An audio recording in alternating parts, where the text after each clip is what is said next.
For 15 years, Leah Ace has been looking for a home she could call her own.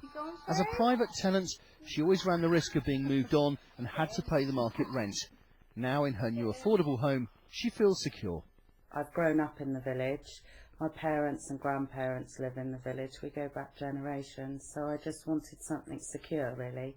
If they'd sold the property I was in, there's not many properties in the village to live in. I possibly would have had to have moved further away from the village. And with so many second homes and holiday lets in the region, it's a problem facing many people in rural areas. Today, these affordable homes in Sandford were officially opened.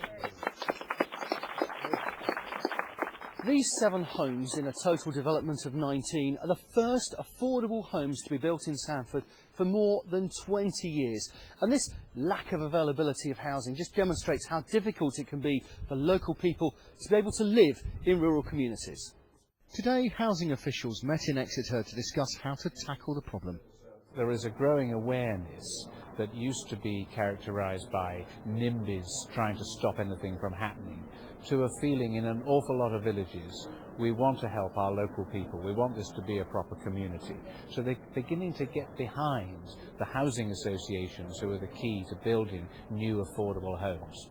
The conference discussed the government's right to buy policy going through Parliament, which would enable housing association and council house tenants to buy their homes at a reduced rate.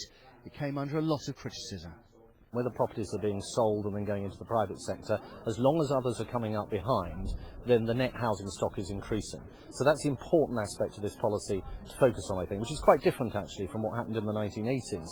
With news this week of house prices in the region rising again, it's becoming more and more difficult for local people to afford a home. John Ayres, BBC Spotlight, Sandford.